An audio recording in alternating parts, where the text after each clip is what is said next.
Hey everybody, welcome to the August 2nd edition of the Carolina Weather Group podcast. I cannot believe it's August. I think the last time I hosted one of these shows when Scotty was out, it was like the first weekend. I couldn't believe it was like July. The world is continuing to spin and our months keep going by faster and faster, it seems. But we have a great show tonight. We're really excited about this one. It's the heart of summer thunderstorm season, and we have the perfect guy to talk about thunderstorms tonight with Dr. Patrick Marsh joining us from the Storm Prediction Center. We'll get to him in just 1 minute. We want to go around our round table here and welcome in some of our regular panel members. We'll head first to South Carolina, where Shay, we are now less than 3 weeks away from that big solar eclipse. Anything big going on in South Carolina? Well, I'll tell you what, we enjoyed some cool, drier air the last few days up until today. Things are kind of getting back to normal. Getting that east flowing off the ocean, that'll turn a little bit more southerly. And then we have another cold front that wants to come to the southeast and die over the weekend, as they usually do. But we're getting back more to a seasonal pattern. That was nice. This was about 3 days worth of northeast winds. We had a nice little wedge work down. Let's see, Monday and Tuesday, the winds came out fairly moderate. I mean, it was 20, 21 knots at times. So it really helped kind of cool down the air in the southeast. And I think some of the folks up in North Carolina, we'll get to Scotty. I think he just popped on. We'll talk about how cool it was up there. But nice little refreshing weather event for late July, early August. We also are dealing with some moisture from the Gulf.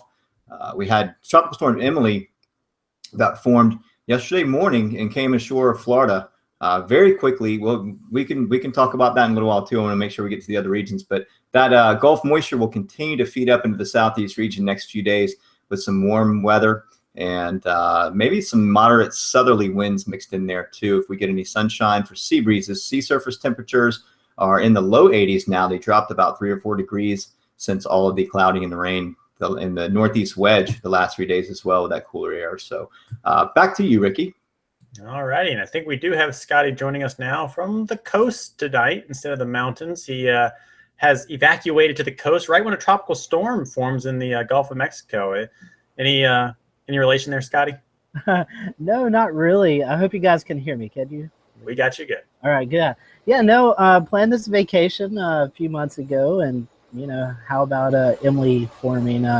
Today, though, I don't know about Shay down in Charleston. I was out at the ocean. Noticed the ocean was a little kicked up, but besides that, a few clouds. It wasn't too bad. I'm shocked here. It's been kind of chilly at night here along the North Carolina coast. We've been into the low to mid 60s a few mornings ago, so it's not too bad though. The heat and humidity returns tomorrow, and it looks like it's going to stick around for a while.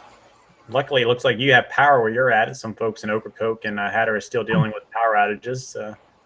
Yeah. In fact, that's where I was supposed to be closer up to the coast, and had to kind of reevaluate things, and we settled here in Holden Beach, about 30 miles north of Myrtle Beach. So it's been a good weekend and a good beach weekend. I mean, no rain or anything, so we're very thankful for that. Scotty, do you know what the cause was for the blackout up there? From what I understand, they're constructing a new bridge, and somehow the construction crews cut all 3 of the cable supplies to the Outer Banks. So that is what the cause was, from what I've understood, and it looks like it's going to be at least another week and a half to 2 weeks before they get power out there. And I have heard that there's some of the businesses out there planning on suing the company. So it's going to be a nasty battle, I think, in court once all is said and done. Yeah, they had to evacuate tens of thousands of tourists from that area. So yeah, enjoy the rest of your stay up there. I'm sure you're doing fine where you are. I'm telling you, Shay, I hate that northeast wedge came in, because you're right. The ocean temperatures are a little bit cooler than I expected. Yeah, they dropped, I think, about mid to upper 70s where they were low 80s there. The temperature drops rather quickly along the coastal shelf of North Carolina, much faster than it does for South Carolina, just because of the land and the cool water upwelling from those offshore winds along those capes. So, yeah, that happens quick, but it'll rebound on these southerly winds. You'll see it come back up again in the next few days. Definitely looking forward to it. I'm going to try to go find my computer cord because my battery may be dead. So I'll be back in just a minute. I don't know if you guys saw a tweet. I think I retweeted it, but some guy, if you've ever been to the Outer Banks, there's always banner tow planes that go by, and some guy bought a banner tow plane and he put "call before you dig" on it. Love the Holden family, and flew it over the Bonner Bridge area. So it just goes to show, call before you dig. All right, let's go to Charlotte, where they probably call before they dig. James, what's up in your neck of the woods? And James, I hope they call before. Oh, you got me now? Yep. I hope so. So I'm going to keep going. Hopefully you got me. It's been very pleasant here in Charlotte. Actually woke up this weekend with the windows open as temperatures were cool, dew points were low. So we've been appreciating end of July, early start to August. That has been a nice break from all the hot weather, and hopefully that will continue. I think that is the forecast for this weekend, and otherwise nothing to complain about, Ricky. All righty, very good. And our last panel member tonight, we're going to jump over to the Memphis area. And Eric, welcome. Hey, good evening, Ricky. Excuse me. I'm fighting a little bit of a late summer cold as well. So do the best I can to get through here tonight.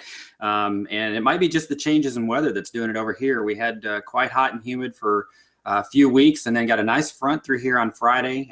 Put down a pretty good amount of rain for everybody, generally an inch or so across the area, which was well needed and appreciated. And the better part of that was that the front moved all the way through down to the Gulf Coast. And of course, that eventually had a low form along that became Emily. But up here in Memphis, dropped the dew points down. We actually hit the upper 50s for brief periods over the weekend. It was so nice. I decided to get out and do some of the work outside that I've been putting off this summer, and ended up with a wasp sting out of it. So, you can't ever have everything you want when that's going on. But we're rebounding now as we do in the summertime. It doesn't usually stay that nice for very long. And dew points jumped back up yesterday. We got a few spotty showers back around, and looking forward to another front this Friday that probably won't have quite the effects of the one last Friday. But maybe we'll get a day of decent weather out of it this weekend. So. Looking not too bad overall, pretty much below normal temperatures on average here right now. So we'll take it. Yeah, battling wasp is my summertime tradition. When they come to my balcony, they die. I'm not a fan of wasps at all. All right, let's introduce our guest tonight. Dr. Patrick Marsh is the Warning Coordination Meteorologist at the Storm Prediction Center in Norman, Oklahoma. We are really excited to have him tonight, and thank you for taking some time out of your busy schedule. And you were telling us some staffing issues. I think many people still know the SPC and a busy life. So we really thank you for joining us tonight, Patrick. Well, it was my pleasure. Thanks for having me, and I'm glad to do it. So let's kind of talk a little bit and kind of set the stage for what the SPC's number one role is. Where does the SPC kind of fall in the whole Weather Service plethora of offices? Okay, so if you think of the Weather Service as a hierarchical flow chart type sort of thing, so you have National Weather Service headquarters, and then you kind of have to, I'm simplifying this, but you'd have two forks from there, where you have the National Centers for Environmental Prediction, NCEP, and the Storm Prediction Center is one of the national centers, and so they're in the NCEP side of the chart. On the other side, you would then have the National Weather Service, the region. So you'd have Eastern region, Southern region, Central region, Western, Pacific, and Alaska. So you'd have the regions, and then the local forecast offices fall under those. So in the hierarchy, we're all part of the same weather service, but we're on a different fork of the hierarchical branch within the national centers. So some of our sister centers are the Space Weather Prediction Center in Boulder, the Aviation Weather Center, the Weather Prediction Center, the National Hurricane Center. So if it basically has center in the title, you're under NCEP, the National Centers for Environmental Prediction. And if you don't, then you're probably a forecast office, a CWSU, or a river forecast center, and you're under the regions and under the local forecast office side of the hierarchy. Something I think is really interesting about the SPC, a lot of weather service offices have a backup. That's another weather service office. But if you guys go down, it's not another weather service office that backs you up, right? No, our short-term backup. So if we have to go into backup for less than 24 hours, our short-term backup is actually Scott Air Force Base, part of the Operational Weather Squadron with the 555th Air Force Weather Wing, Air Weather Wing. I forget the exact terminology, but we're actually backed up by the Department of Defense. But we are unique in that situation. If we ever had to go into long-term backup, our long-term backup is actually Offutt Air Force Base in Nebraska. And let's say, is that something you guys test out on a regular basis? Is something Scott or Offutt test regularly? So with Scott, we'll have scheduled. I think it's like once a quarter. We'll have a scheduled exercise where for the day we will turn over all operational products to them, and they will issue the products that they issue. One of the things that happens if we do end up going into backup is not all of our current product suites continue. For example, if you look at the convective outlooks, you have the categories, the slight, moderate, highs, and then you have the probabilities of the hazards. The probabilities are not issued if we go to backup. So we test out okay, so they issue the categories, and then if we come back online and we can we still update the probabilities? And so when we do our testing, they'll do the categories, and then we'll put the probabilities in ourselves. And then if we're in backup mode for testing and a watch needs to be issued, it will actually originate from Offutt Air Force Base, or excuse me, from Scott Air Force Base. So we'll actually test the watch process. And I think if I've gone back and looked through the database, maybe 1 or 2 watches a year, on average over the last decade, have come from our backups. So that's our short term. If we go to long term, if we're going to be down for more than 24 hours, we actually send 2 forecasters to Offutt, and we will resume normal operations as quickly as possible.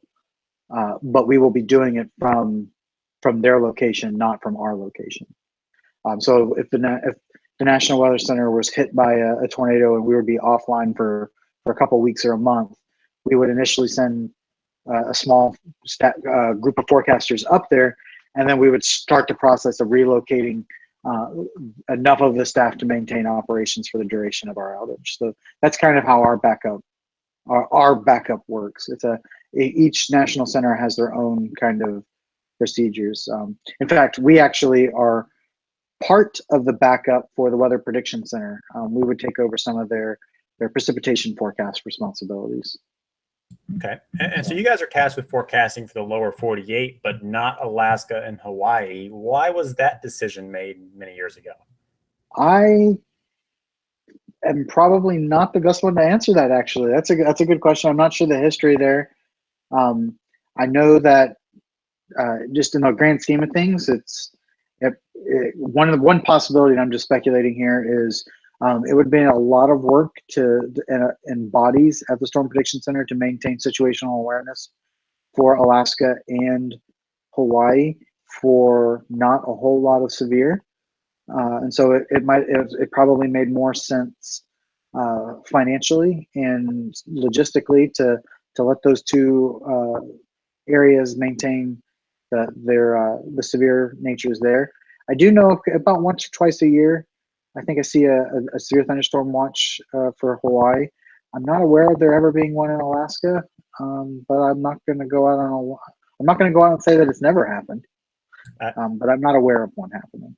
I have a friend who works at the Honolulu office, and I see his tweets every once in a while in the days leading up to it, or his Facebook posts in the days leading up to, like, "Ooh, I think tomorrow's a watch day," and it's a big deal for them to actually issue a watch.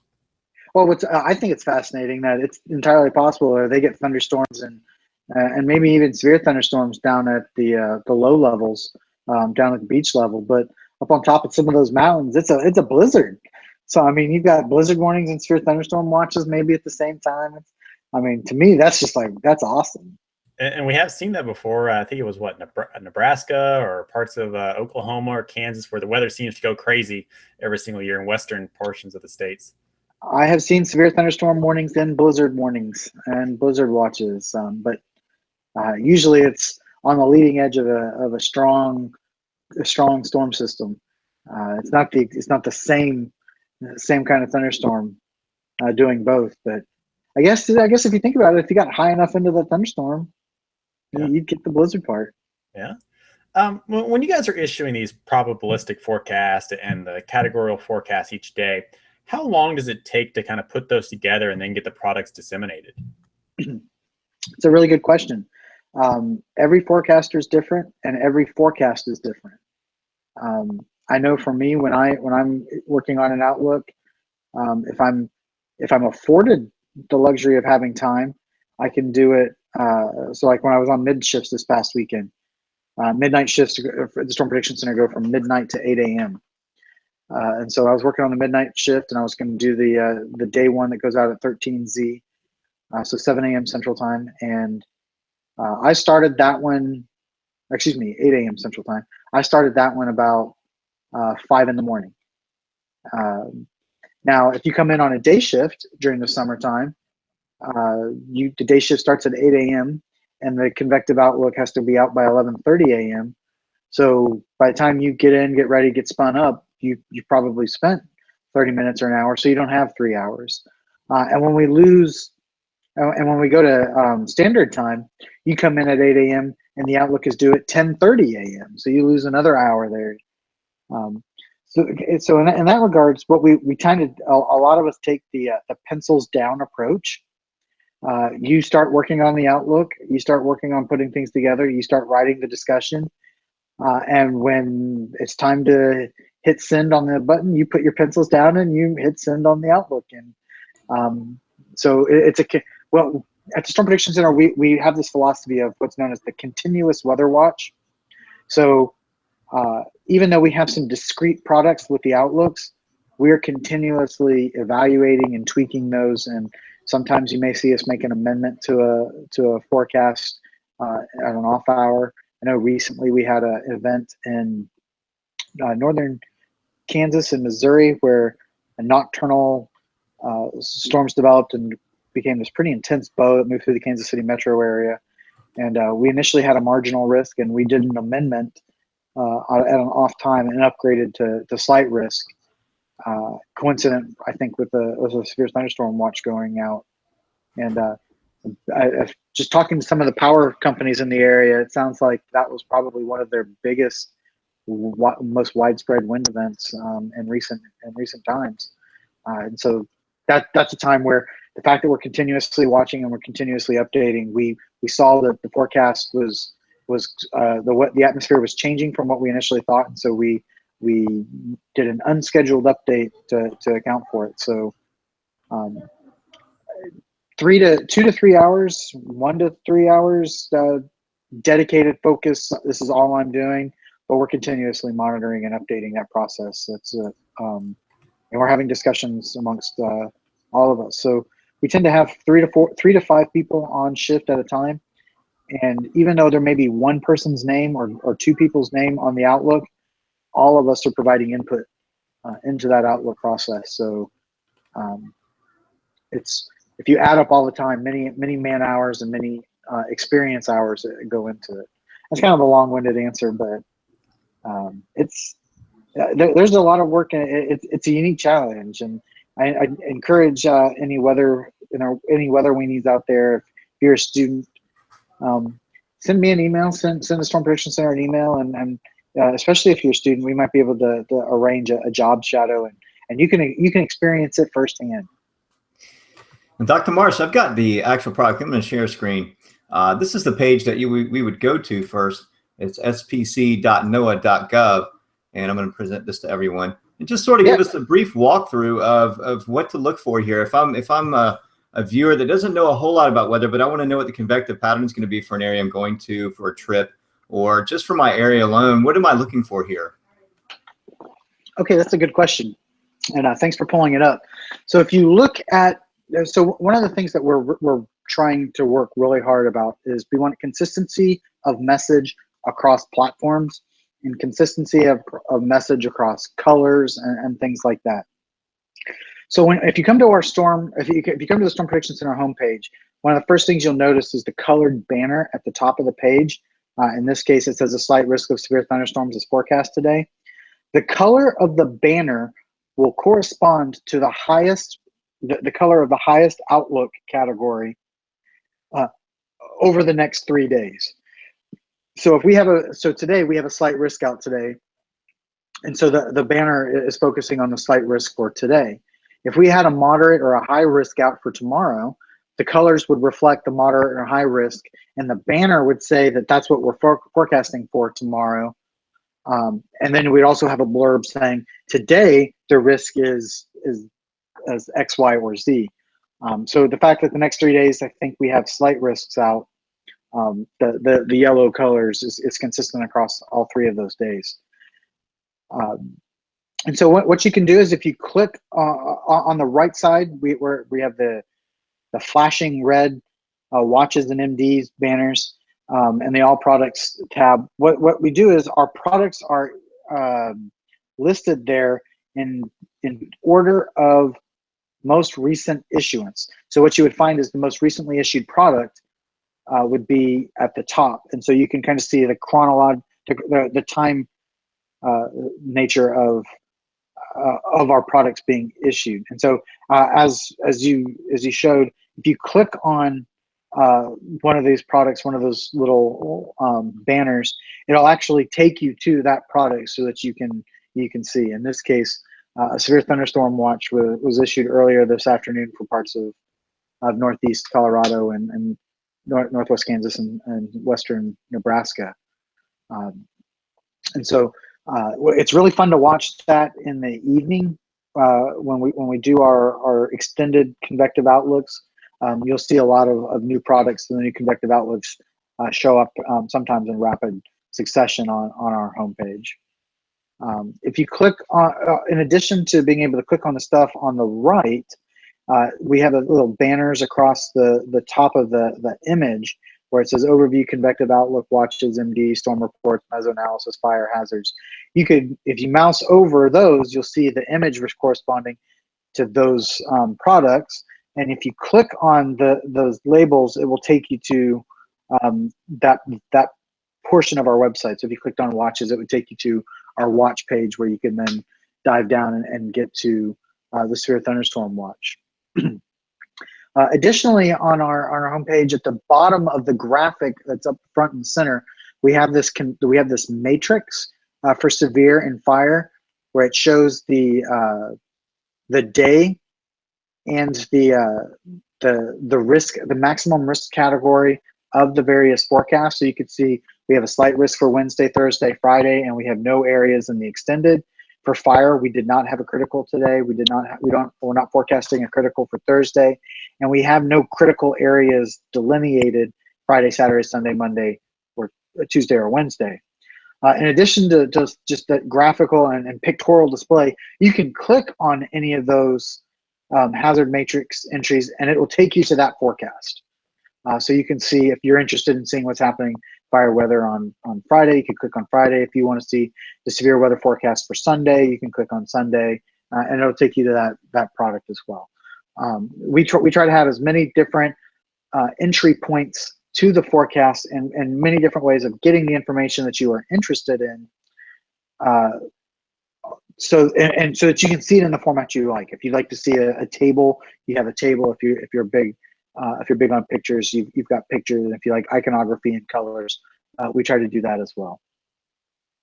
And then if you think about it below the fold or below the scroll, we have some useful information that people might be interested in. And at the very bottom of the page, we have our Facebook feed on the left and our Twitter feed on the right.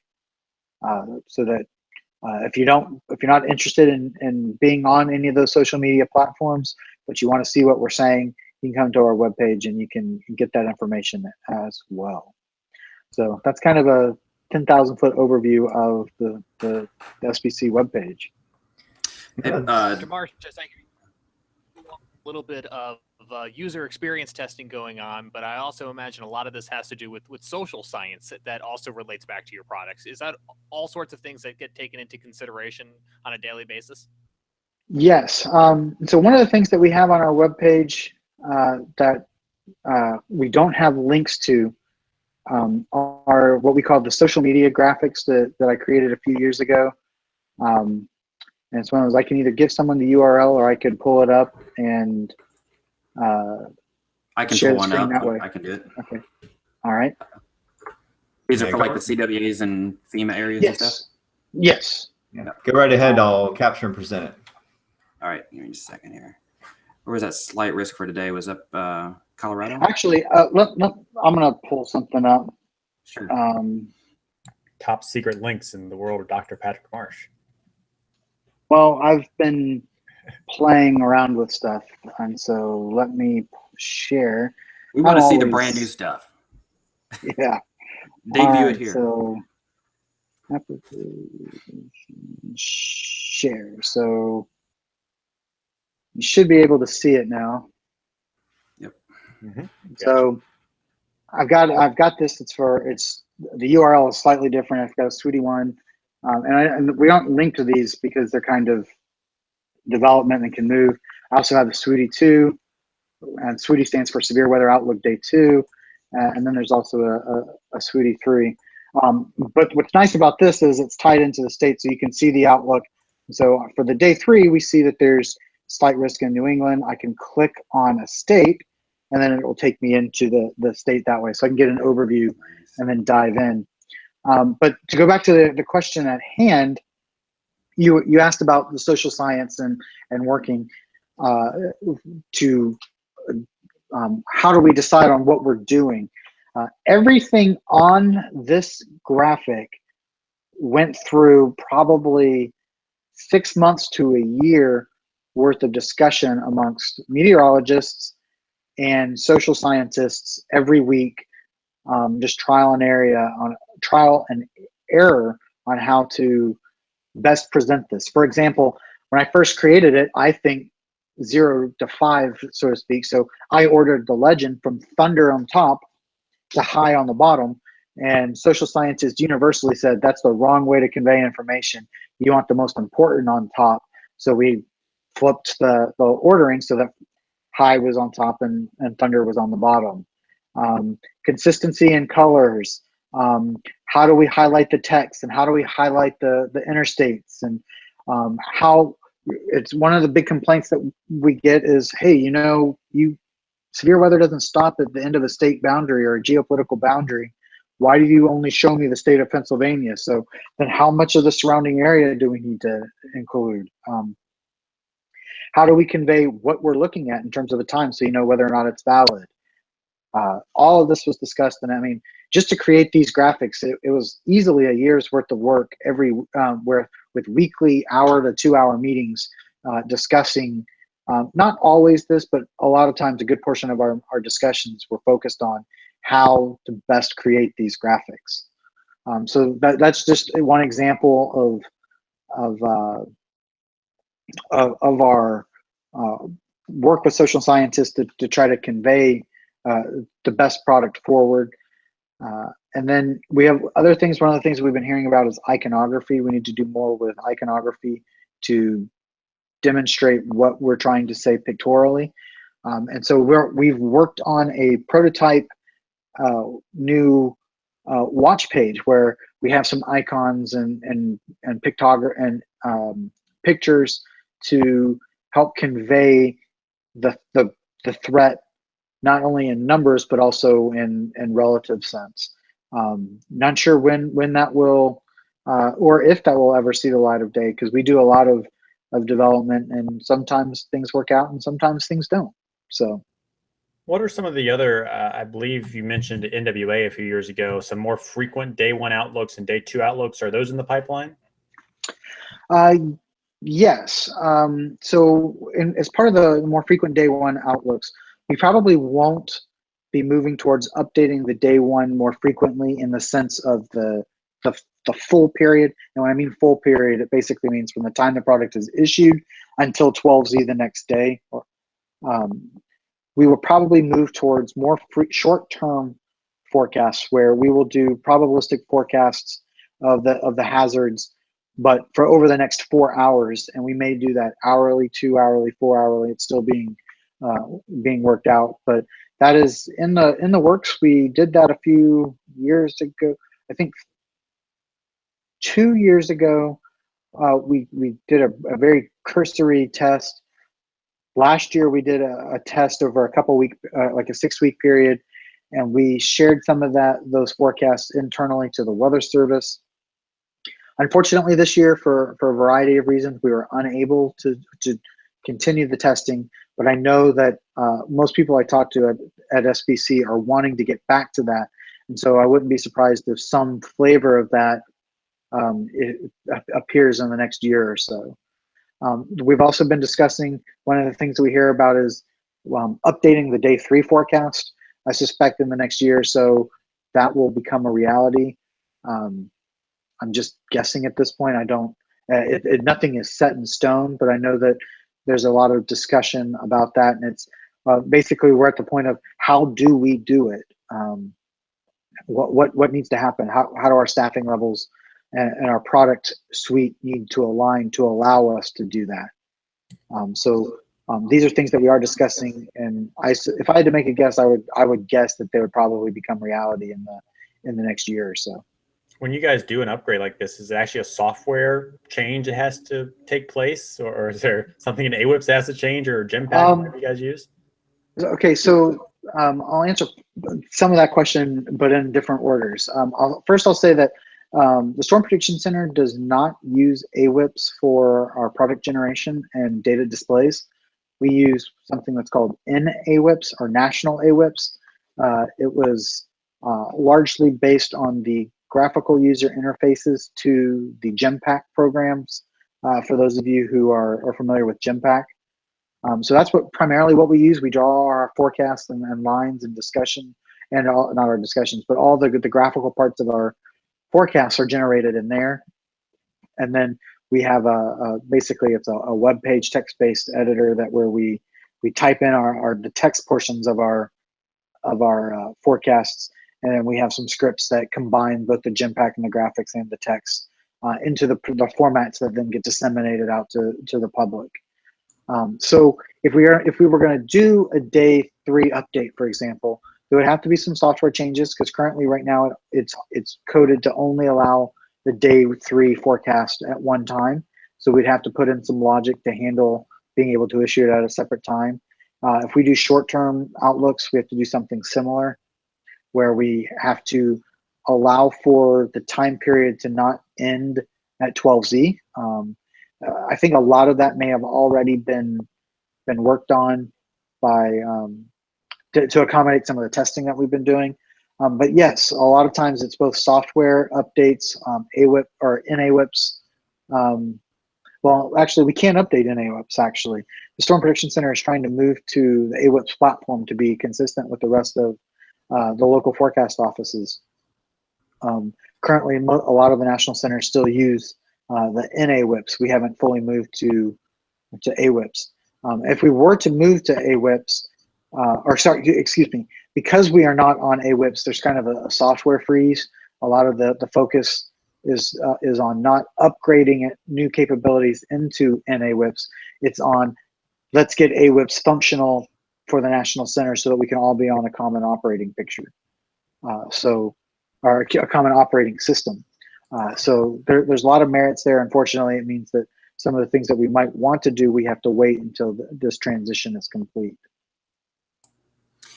So Patrick, besides the product updates, as far as new things that might be coming, besides just updating products more frequently, are there other things that are being kind of tested in the background that are being given some consideration, as far as whether it's new products or just different ways of displaying the products that you're already doing, or what kind of things can we expect, say, over the next year or two, even if it's experimental, I guess?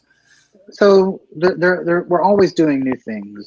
One of the things that has been on my plate now for about 13 months, I just cannot seem to find the time to finish it, is right now, if you look at our convective outlooks and you look at our lines, they're not closed.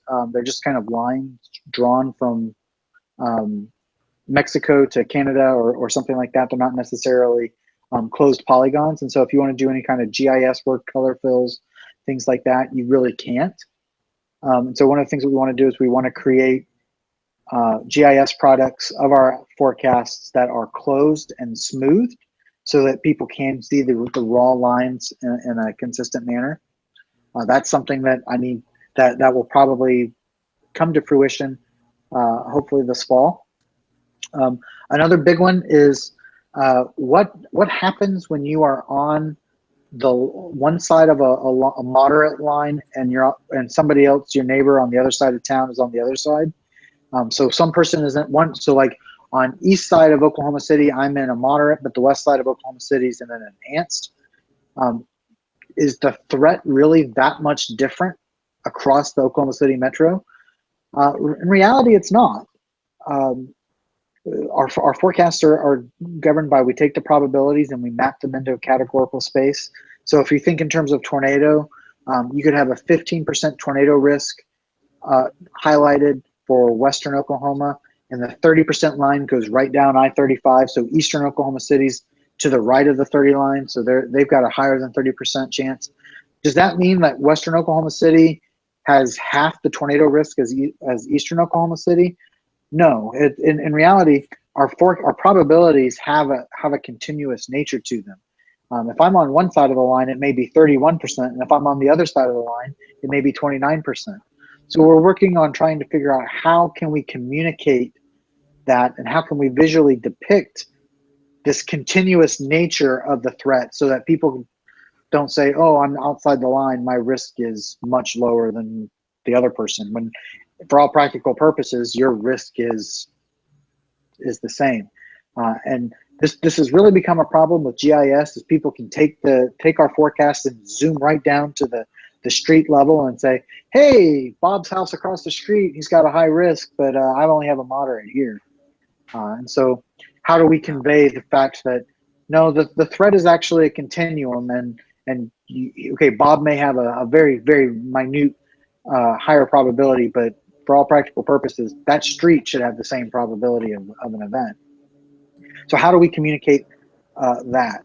And how do we develop the continuous probabilities? Those are things that we are working on, and sometime in the next few years, I would expect to see something come of that, especially as the Weather Service embraces more of this warn-on forecast and facets of forecasting a continuum of environmental threats,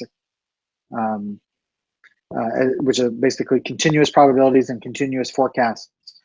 As we move towards that, SPC will have to get our forecast in that manner. And in fact, we've been working on this for long enough that we're much longer than facets has been around. It's a really, really hard problem.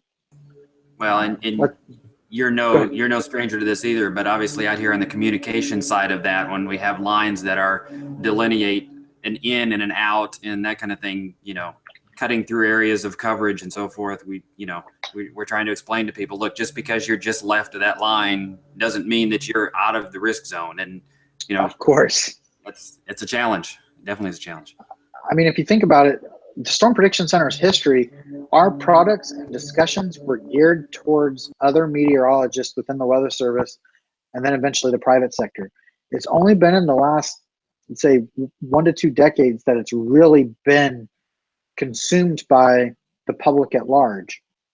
And so in that regards, we developed a strategy and a lexicon and used terminology that were all towards meteorologists. And now we have to figure out, okay, we got to step back and figure out how to communicate all of this with a non-meteorological community. And it's certainly a challenge, and but it's one that we appreciate and we like, and we like. Honestly, I enjoy trying to solve these problems. I have a question that I'd love to ask all the individuals that work for NOAA and National Weather Service. Are you able to use the new GOES 16 data to your advantage? And would you be using that for verification, especially with the new lightning mapper coming out? So the answer to your question, the first part of the question is yes. We use it whenever we have it available. It's still, I believe, in testing phase or some portion of the testing phase. So there are days where we don't have it available because it's doing testing of full scans or dissemination or all this other stuff. But when it's not in active testing, the field offices and the National Weather Service can put in requests, and we do use that data. There are procedures in place to request mesosectors, the 1 minute update sectors, and for the most part, as long as the satellite is free for use, so to speak, those requests are honored within the hierarchy of the threats for the day. So we are using it we're using it in an experimental manner in the sense that we're not guaranteed for it to be there. But when it is there, we certainly take advantage of it. When the lightning mapper comes online, it will certainly be interesting to see how we can use it. We have people who are working towards the best ways for us to use it. There's a lot of potential use cases there. I can think of a lot, especially with fire weather, knowing that there was lightning in regions where you might not have ground-based sensors.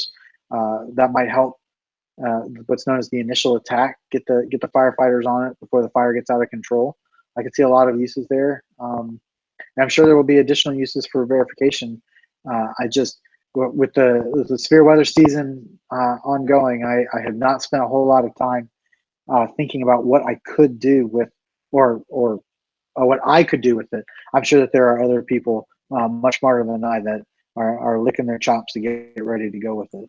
Right. Speaking of licking chops, one of the products I love to use, this is more for the weather geeks out there, is the SPC analysis, mesoanalysis. So I'm going to pull this up on the screen. We call this mesanalysis for short, but you can see here there is a lot of parameters in this product. There's a lot of information here that is very useful on a day-to-day basis. We won't get into all the science of it because it's extensive, but we do know that there's some new products or some new parameters in there. I think the dendritic growth layer depth was introduced maybe last year or maybe the year before. Some of these are newer. Can you let us know if there's anything else coming down the pipeline that can be useful?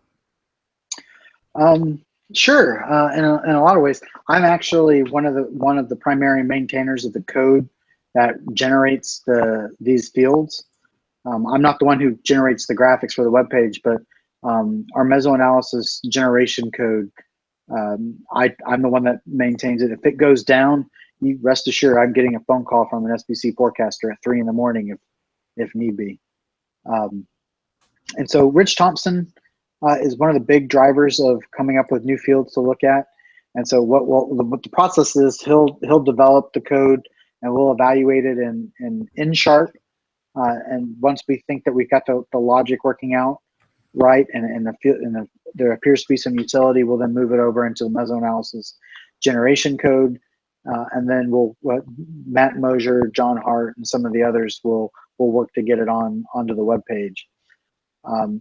At present, there's not a whole lot that we're expecting to come down the pipeline because we just put in earlier before the severe weather season, we put in some of these new fields such as the max lapse rate. Some of the others, the dendritic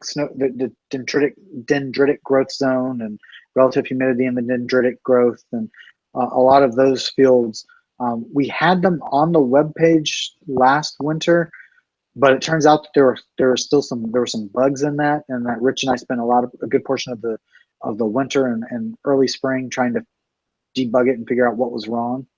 And we've got those bugs worked out. So we did a lot of that. And then once we got into this peak severe weather season, a lot of the development has to be halted as it's all hands on deck to get through the peak severe weather season. As we go into the later August and September, that's when Rich and I will probably start working on what do we want to add, what do we need to, what can we do. So if you ask me that question in maybe 2 more months, I might have an answer for you. Other than we're still, we don't have anything at the present coming down, but I know that once we get to a point where we can think clearly, there will be things to come. Well, we appreciate everything you guys put into that product. That's extremely useful. Yeah, well, I know along those lines, I know going down into the future, we would like to eventually start disseminating that out, the raw grids out publicly. That's probably still maybe a couple years down the road because this is all done in GenPack, and we have to work with the WMO to get WMO GRIB IDs and GRIB headers and convert our code to create GRIB files. But I would not be surprised if in the next few years you might be able to download it off Nomads or some other dissemination platform. Kind of staying on the same, since we're talking about the website again here, one of the pages that is kind of buried in there, but if you know about it, you find you use it quite a bit is one I think that you've inherited from your predecessor, and that's the WCM page. Talk a little bit about the information that's on there and kind of what the purpose of that page is. And I'll be happy to share it here while you're talking. Okay, I actually just pulled it up myself. So the WCM page has a long history. I think it actually goes back to the WCM before Greg Carbon, which is Dan McCarthy. I think he created it, and it was basically a way for SPC to provide information and have a kind of a clearinghouse where we could put things that we wanted to share somewhat with media, other weather service people. Greg kind of took it in a whole much bigger direction when he was here and started creating more maps and stuff. One of the things that my understanding of the rules are is if a weather service forecast office or national center, or if a weather service organization posts something on Twitter, it must also be available on your website. So if we were to create a graphic of all the tornado locations for 2016, and we wanted to post that on Facebook or Twitter or any other social media platform, we must also have it on our website so that someone who's not on social media doesn't have to have an account on a private company's platform to view it. And so with Greg, a lot of the stuff that we would put on social media found its home on the WCM page, and it became this kind of outreach blog, or not even blog. It's this outreach page where we would post the new things that we were working on, and a lot of it was done by Greg, and he maintained it. But other forecasters would sometimes send Greg things and say, "Hey, can you put this on the web page for us?" I have not done a whole lot with it because I've been still trying to spin up in the job, and also with our staffing shortages, I've been working a lot of forecast shifts. But at the very bottom of the warning coordination page is probably one of the most frequently asked for things that we have, and that is our severe weather database files, where we have CSV files of all severe weather reports. Tornadoes go back to 1950, and hail and wind go back to 1955. And so you can download these and see all the information. I also create GIS shapefile versions of it, and so there's a link to that on the at the very bottom of the page, where you can just grab that file, drop it into any GIS or shapefile viewing system, and then interrogate and visualize all the tornado paths through the United States. And so that's something that's housed on the WCM page. Now, going forward, one of the things that I would like to do, and I'm hopeful that I will have enough time to do it this fall, is I want to kind of retire the WCM page, because a lot of times you could put something on here and then it will disappear. It's not necessarily semi-permanent. I'd like to retire the WCM page and try to move towards some sort of media or outreach type blog, where things are kind of like permalinked, and so we could post something and refer back to something, and media and the public knows that it's going to be there. It would still be the same concept, but it would just be a reinvention of the WCM page, a more modern, friendlier to use version of the WCM page. So it's a long way of saying it's an outreach page where as we come up with new things that we think that people might be interested in, this is kind of our place to put it and share it, in addition to social media.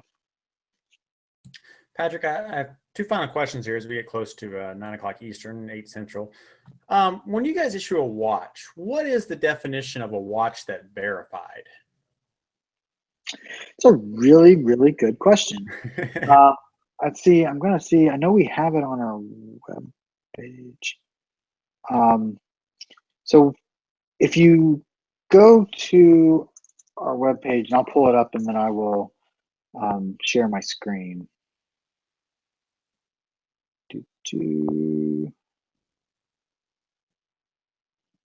Okay.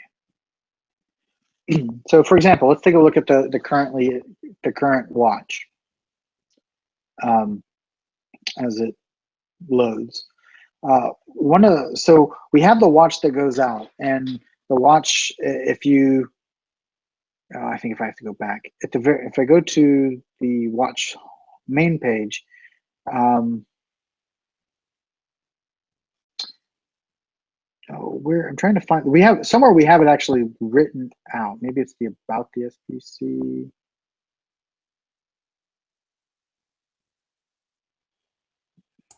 That was a really good question. You got him stumped. Yeah. So I don't know I don't know off the top of my head. I'm drawing a blank on the specifics. I think it's like 2 reports, and we have lead time goals that we shoot for. And I know that the text is on the I think it's the SPC FAQ. If you look on watch questions, what is the sphere? You can read through this, and it'll talk about what we're looking for when we issue a watch. And so subjectively, those are the criteria we're trying to meet. But we're moving towards, and we try to think probabilistically. And so we issue these probabilistic watches, our watches have probabilities tied to them. I'm sorry, that's a better way of saying that. And so if you click on if you mouse over the probability tab, you can see, so probability of 2 or more tornadoes, well, we have 10%. Probability of 1 or more strong tornadoes. For this watch, we have less than 2%. And so the probability of 6 or more combined reports, 70%. So ideally, as we move forward, this is how we want to verify our watches. But it's not as simple as just saying, oh, you had a 70% chance of 6 or more combined hail or wind events. You had 10 reports, so it verified. Well, if you think about it, if I issue a really big watch, it's easier to get 6 or more reports, or 10 wind reports, or something like that. So you ultimately want to try to normalize the watch to a certain area. So like maybe 10 reports in a 10,000 square mile area, or something like that. So we're very like within the last year or so, we've begun discussions on how do we begin to quantify the probabilistic nature of the hazards in a way that's statistically reliable and meaningful. And so this notion of how do we prevent someone from just issuing a watch for the entire country and saying, okay, I did my job, that's going to verify. How do we reward people who do smaller watches, so that if you issue a really small watch, you don't want to verify. Sorry, if you issue a really small watch, it's going to be harder to get 10 reports. So how do we score that? So that's a real big stalling, rambling answer. Where I tried to remember the actual number associated with the verification of the watch. Man, I know what I'm going to be doing as soon as we're off the podcast, is I'm going to be reading up on that. That's kind of embarrassing. Well, send us a tweet if you find it, and we'll be glad to retweet it and then get it out. We'll do. And oh wow, stop sharing. All right, last question. Since we are in the Carolinas, is there a difference in having to forecast convective weather in the Southeast versus in the Plains versus other regions across the United States? So I'm going to give you a yes and no answer, and it's going to sound kind of like a cop-out, but here's why. The atmosphere is the atmosphere. Physics are physics. Storm structure and the physics of thunderstorms are the same in the Southeast, in the Plains, in the Northeast, everywhere. What is different are storm modes and the societal exposure to the various hazards. So when you start, I mean, you can have supercells galore in the western Nebraska Panhandle and never hit a town. If I have 1 or 2 supercells going across Alabama, it doesn't take very long before I've hit 3 or 4 towns. So the meteorology is the same, but the societal impacts are considerably different. And so when you start thinking about okay, so I've got the potential for, I'm going to have a squall line move through the southeast. Well, does that, am I going to have the report, if I'm going to have a map that's full of blue dots, as we call it, or a bunch of wind reports tomorrow? Whereas if I took the same thing and moved it across Oklahoma, I may have one or two. So it's the same meteorological phenomenon, but if I verify based on the number of reports exclusively, it's a marginal or maybe a slight risk in the plains, but it's a high risk in the southeast. And it's just because of the number of people there to report things. So forecasting, just the meteorology is the same, but we don't live in a vacuum, and it's this notion of how do we create a forecast that accurately conveys the threat, but also how do we create a forecast that is going to appear to be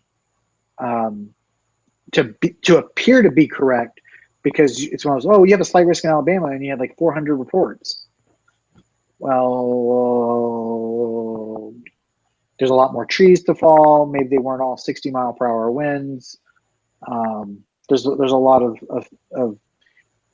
caveats there, and so the real challenge becomes a communications one. And one of the things that we ask our forecasters to do is forecast the meteorology.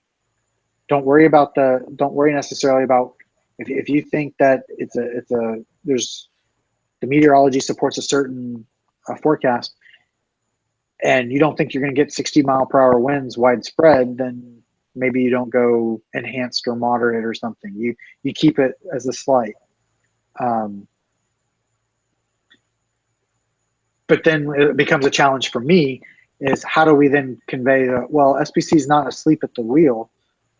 Meteorologically speaking, a lot of those trees down could have fallen down at 45-mile-per-hour winds because the soil's saturated and it doesn't meet the explicit definition of a severe thunderstorm.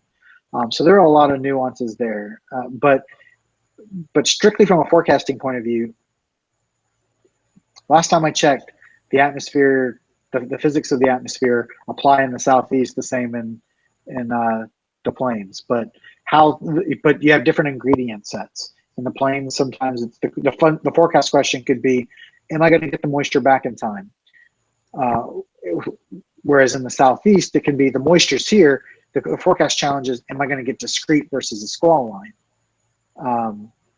So in that regards, the meteorology is the same, but the forecast challenge you have to answer is different depending on your location. And then buttressing all of that is the communication aspect. All right, works for me. I believe Scotty had a viewer question, and then we'll wrap up everything here as we get close to 9, okay. At 9, around it. Yeah. Hey, Patrick. Scotty, we can't hear you very well. I can handle the viewer question if you'd like me to. And so we had a question come in from Craig asking kind of what the process is for a PDS watch versus a regular watch.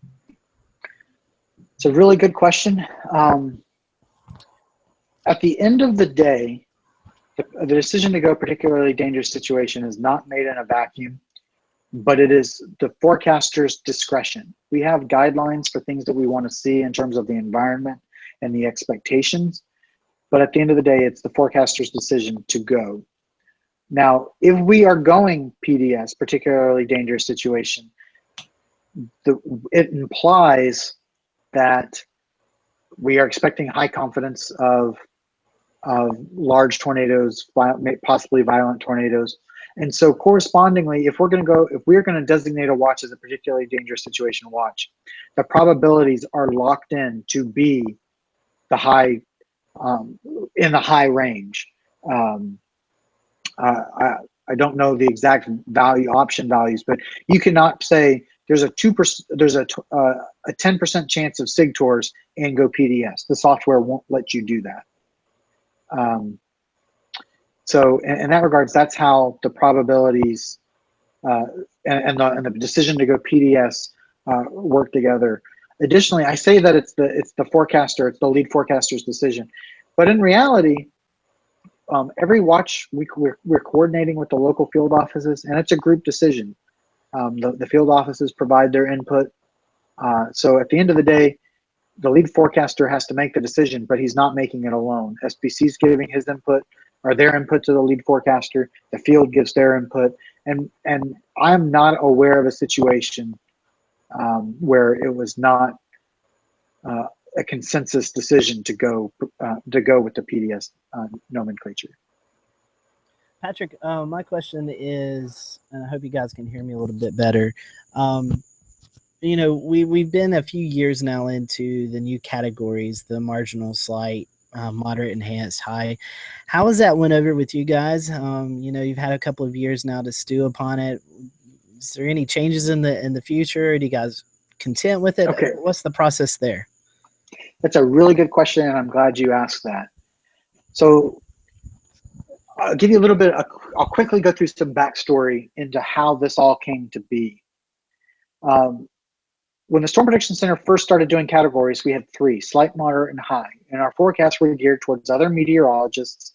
And as long as we were consistent in how we defined things and we were just talking to other meteorologists, it was easy to say a slight risk means this, a moderate risk means that, a high risk means this. We could all be on the same page, because we knew what it meant, because we understood the meteorology that was going into it. As the public became more consumed our forecasts more, and they're like, well, slight risk doesn't mean that. I'm confused. They don't necessarily understand the backstory there. And so we wanted to provide additional information of those forecasts. Okay, let me actually clarify and say, so the historical, how the slight, moderate, and high came to be. Emergency managers eventually became users of those. And so the emergency managers developed, a lot of emergency managers developed procedures where if we're in a moderate risk, this is what we need to do. And so moderate risk or higher became triggers for emergency management actions. So when we decided that we wanted to add the additional categories to convey the additional information, some of the additional information that's in the probabilities that's always been there, but now move that so it's visible in the categories, we were stuck with the conundrum of how do we come up with new category names without touching the slight, moderate, and high, because the emergency management community has come to rely on the thresholds of slight, moderate, and high. So we did some surveys, and we came up with what the best words that we thought we could come up with that fit in the progression of slight, moderate, and high, knowing that slight, moderate, and high were not the best possible choices. And again, we did this because we wanted to prevent the confusion from our partners who were already aware of what our forecasts meant. So, but we knew that we didn't like the name slight, moderate, and high, and we knew that we eventually wanted to change it. So we also added numbers to our categories. Marginal is a 1, slight is a 2, enhanced is a 3, moderate is a 4, and high is a 5. So now that we've added numbers also to the categories, we're working with emergency managers and others to not just key on the words, but also pay attention to the colors and the numbers. And as people begin to develop familiarity and become comfortable with the numbers, then we can go back and change the names without changing the meaning, because even if we change moderate to snuffleupagus, you would still know that the number 4 meant the old moderate, and so you can make those connections. So we are not opposed to changing the names, as I mentioned. I would not be surprised if in the next few years that there are some name changes. We're open to working with the social scientists. The one thing that we want to do is we want to avoid changing the names frequently. So we want to work with social scientists to make sure that if we change the names, we get them about as right as we possibly could. And so that will take some time and that will take some work, but we are open to it, and we're looking forward to it. I can't wait till we start issuing snuffleupagus at risk. That's going to be great. Well, I mean, if you think about it, there was the old Department of Homeland Security color-coded system. I think it was like blue, green. And I always remember that somebody had mapped those into the Sesame Street colors. And so red was Elmo, yellow was Big Bird. And so we'd always say, oh, it's a Big Bird alert. Well, now you're going to have people on Twitter saying the SPC is trying to draw a big bird on their outlooks and everything like that. So I look forward to it. All right, Patrick, we really appreciate you joining us tonight and taking some time out of your schedule. Let people know where they can follow you on Twitter or get in touch with you guys, the SPC, if they have a question maybe that wasn't answered tonight or just want to see some of your products. Sure. You can contact me directly at SPC at my first dot last name, so patrick.marsh at noaa.gov. You can follow me on Twitter at pmarshwx. You can follow the Storm Prediction Center on Twitter at NWSSPC.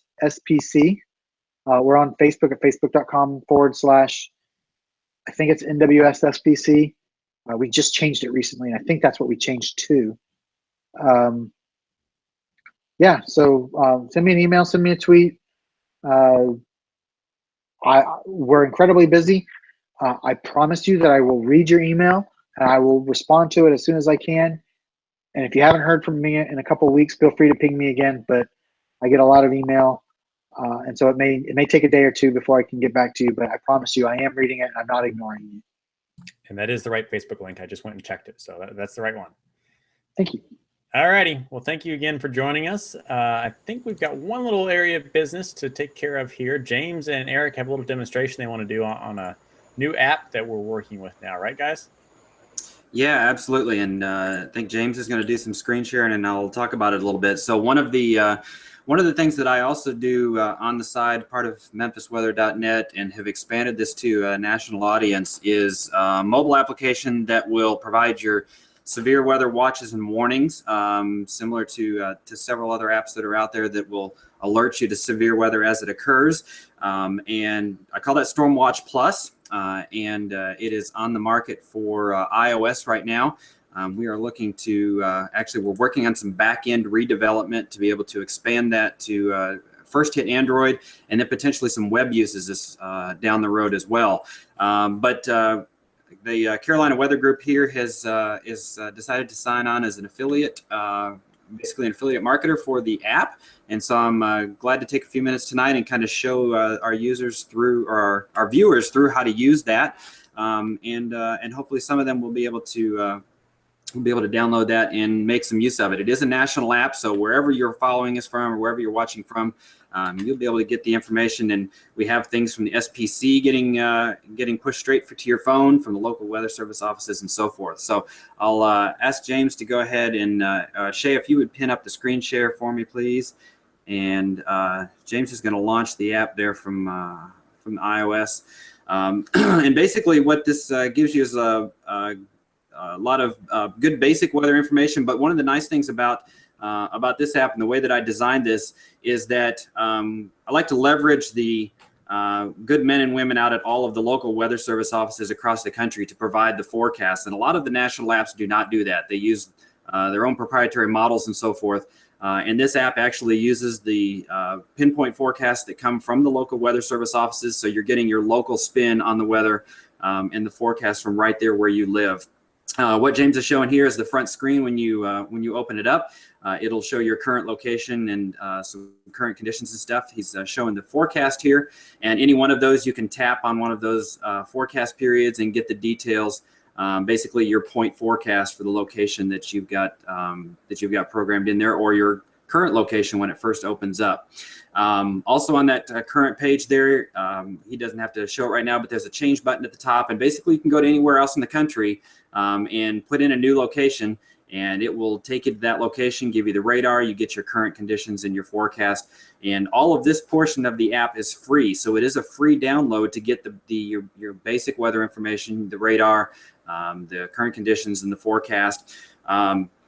There's also down near the bottom of the screen there, we've got a play button, so you can certainly loop that radar there. And then below that is a layers button as well. It's going to go through the playback there as it does it. Several other layers you can add. There's a satellite view on there. You can turn on watches and warnings for your area as a layer. Storm tracks, and also the outlooks that we've been talking about from the Storm Prediction Center, days 1, 2, and 3.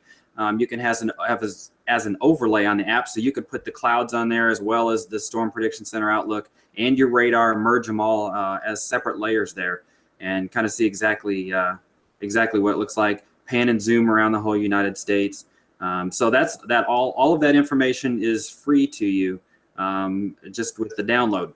A couple other things that you get for free. The second button down at the bottom is a safety tips button. So we wanted to make sure that we get how you should respond to severe weather in your area without any charge, of course. And so there's a video form as well as a text form that describes the different types of products and how you should respond in those different severe weather instances.